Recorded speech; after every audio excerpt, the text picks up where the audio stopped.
हिंगोर जा मामा के खबर दींदा हलूं। ब्यूरो चीफ सिंध हुब अली झांगर जे रिपोर्ट मुताबिक हिंगोर जा प्लाट ऐं जगह ते कब्ज़े खिलाफ़ हिंगोर जा पाक सिंध प्रेस क्लब अॻियां ॻोठाणे जो एहतजाज।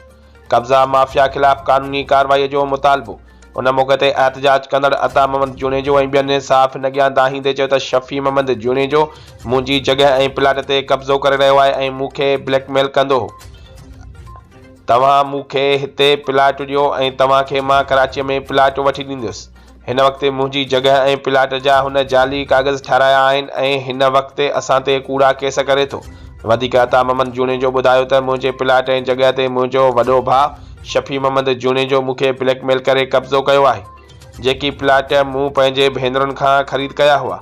एहतजाज कंदड़ अता मोहम्मद जुनेजो निगरानो वॾे वज़ीर IG Sindh DIG Sukkur SSP Khairpur खां मुतालबो कंदे घुर कई त बाअसर शफ़ी मोहम्मद जुनेजो पारां मुंहिंजी जगह ऐं प्लाट ते थियल कब्ज़े जो नोटिस वठी ॿी सूरत में एहतजाज जो दायरो वधायो वेंदो। छा मसलो छा अथव? असांखे भाउ असांखे रेप ॾाढो तंग कयो आहे। माना हिकिड़ी विरासत कई आहे। असांजो भाउ खारकन मां 30-35 साल पहिरियों पंहिंजो हिसो वठी ऐं हलियो वियो। बाक़ी असां 2 भाइर रहियासीं ऐं 3 भेनरूं रहियूं।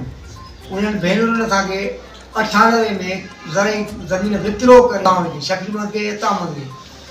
उन खां पोइ असांजे भाउ शादी कई हिते, वरी नौकिरी मिली कराचीअ त हित वारा ॿार 2 अचा ज़ाल बि फिटी कई ऐं 2 टिकटियूं उहे बि फिटी कई। एवज़ वारी हुननि कढी असांखे फिटी कई 12 सूदी। उहे बच्चा मुंहिंजा वॾा थिया, उहे मां पंहिंजे घरां पढ़ाया भाणे जा भाणेजूं बि ऐं हिन जूं टिकड़ियूं बि। असांजे भाउ न कढी असांखे पघार ॾिनी ऐं न वरी को घर ई वापसि मोटियो वञी।